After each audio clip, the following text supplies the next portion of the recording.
is. All right. GZZ TSX Venture, a little recommendation from Diggin Norway. And he had a good idea. Explained to me that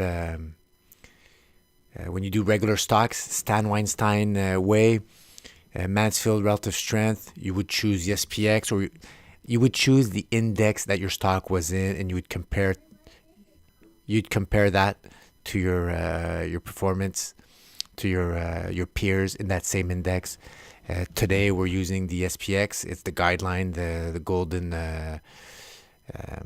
You have to outperform the SPX, or else you might as well just buy the SPX.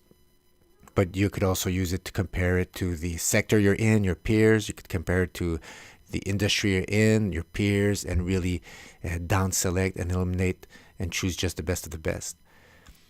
And Dick in Norway, he said he had more experience with gold players, or people who are pro gold mining, and a better value is for them to know if their gold miner is outperforming the gold mining index, the ETF, or if it's outperforming gold, the futures. And then you would know you'd be comparing more to your peers than comparing it to the SPX, which is not necessarily the same correlation as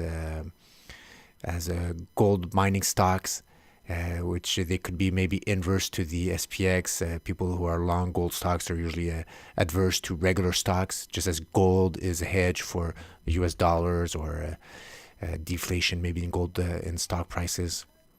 So yeah, always compare to your peers. That's the purpose of the Mansfield relative strength, and choose the A++ of all those setups, of all those gold stocks, gold mining stocks.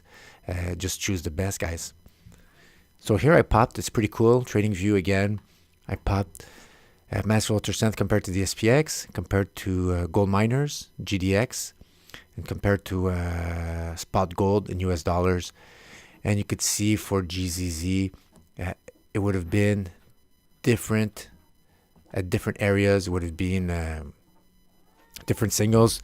The one that doesn't change, of course, it's its own price action versus its inclining 30-week moving average, or if it's below its 30-week moving average, that doesn't change. But remember that green overlay changes when you're outperforming, we're above the zero line, or underperforming when you're below the zero line of whatever you pop in the Mansfield relative strength. And right now, for this last bull market, or this last stage 2 that's happening right now for GZZ, it all happened at the same time. So maybe we're onto something. Maybe we could add value if we could compare it, add different from my gold mining stocks. If you have gold miners, if you have gold, and at the same time, check. And even here, the SPX check. We could probably see that as a triple confirmation, add value.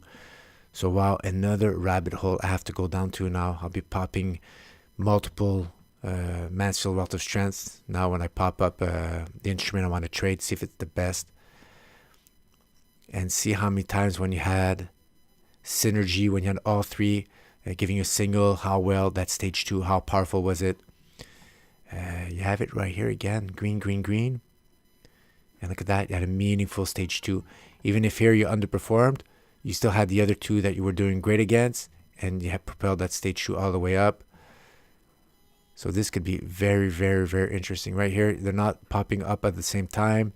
And now you're in the stage 3, stage 2, 3, stage 2, 3, 4, stage 1, and now stage 2. So more rabbit hole. God, I need more hours, more time. It's so much fun. All right, so cool. I'm going to do the podcast today we're going to compare it to GDX, its peers. For me, it's reasonable. It would be like the sector you're in, and that would be the second step in the Stands First to True approach. How you're outperforming your index, how you're outperforming your sector, how you're outperforming your industry, and then you choose the best of the best within that industry. Okay, let's pop up the monthly candle chart. Wow. Okay. Lots of noise on the monthly chart. These explosions away from 12-month moving average. Sellers coming in. Trying to do it again here, but we're doing lower highs. Lower highs. And we're still doing lower highs. So this is the next challenge right here. This is the next line of resistance. Our next potential bounce back down where it could maybe play on a pullback if it's on contracting volume. It's right here. A nice base right here. Look at that beautiful, beautiful monthly defined base. I love these. You're coiling. Higher lows. Higher lows. All that noise reduced. Look at that. Tuck, tuck. Perfectly monthly defined resistance. You see those wicks? You can't see that on the daily, on the weekly. The closes on the dot. Very powerful. All that noise above. All that false breakouts. Could get you trapped. If you just look at one or two singles, it could get you trapped on the smaller time frames. Weight of evidence, always look at the monthly chart. And when you had that close above, right here, you have to trust it. You're above an inclining 12-month moving average. You close above this multiple retests of that monthly defined breakout line, and off you go. Noise. Turn off your screen. Don't worry about it. Go up.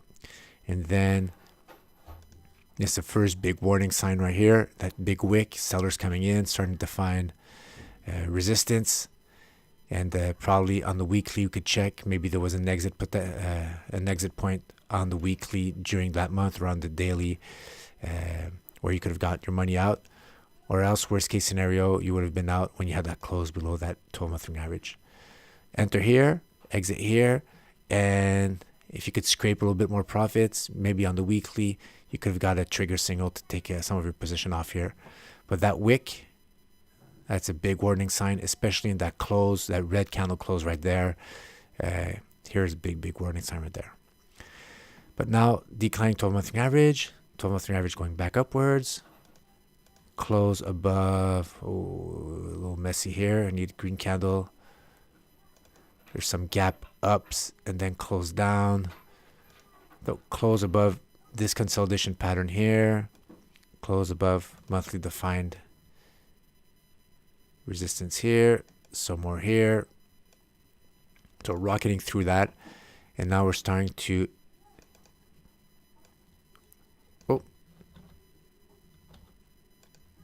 Control Z. No. Okay, right here. We're starting to trace out a bigger pattern that could maybe eventually give us a bigger measured move. I always like to get my measured move.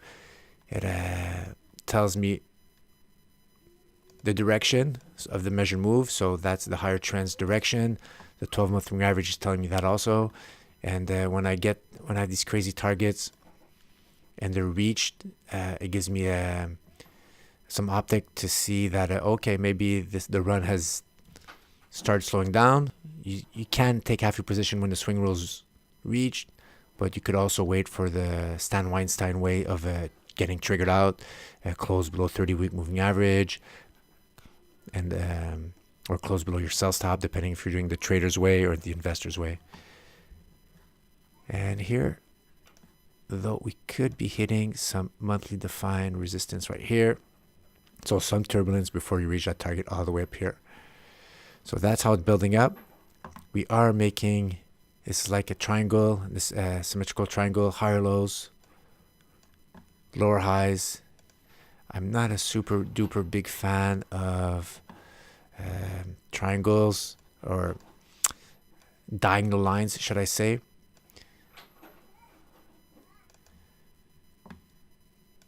But combining that with horizontal break lines, let me see this, maybe like this, make it tighter. You don't want to break out here when you're like right here in the zone. If you break out the apex, they're not confirmed. They're not as high probably as if you would start coiling here, tighter range, and then you explode about at this region right here. This is a better formed symmetrical triangle. So close above here, bullish. Close above this monthly defined breakout line, bullish. And after that, you could you see how this is constructing, and the 12-month average is just starting to go up. Cool. So that's how the monthly chart is panning out. The bigger picture, always respect it. If it would be below 30-week, the 12-month average would not think about going long. Above cloud-defined resistance, along stage 1, breakout above, tight range. And look at that, the volume right here. Crescendo volume, breakout, consolidations, sideways move, getting closer to that, letting that 30-week moving average catch up, getting close to that monthly defined resistance, now turn support. You have 2 levels right here. You have some weekly defined support just a little lower, right about here. So these are all the levels blasted through, and these are all support levels, monthly, and weekly right there. So we're getting close. Within 1 to 3 months, usually you have a pullback. You're getting close to having a nice low risk environment to start taking a position. I don't know if it's going to get lower than that. If it starts turning back up, half a position. And after that, you could wait for these bigger patterns to break out and add on the pullbacks on the monthly chart here, outperforming the SPX, not the SPX. But as we saw previously, outperforming the miners. And that's where you want to be, that crossover right there. So the real strength right here, if somebody got in early on the weekly, it was right here. And now it's advanced, it's sideways moving. So you could wait and see where you could get a good low risk environment protected by all that resistance turn support. Wow, a lot of lines. Right here, so draw, pull back, go back above. Hopefully you break through that, hit that monthly defined resistance, pull back to that resistance, turn support. You have some more support right here. Out of this congestion area, that's going to be some resistance, turn support. And then after that, you have another entry right here. And that's how my scribbles come into existence, guys. Woo! All right. But I like it. Dig in Norway, nice little find right there. And hopefully this is a good omen for all gold stocks, guys. All right. Hope you enjoyed it. Don't forget to subscribe. Thanks, guys. Ciao.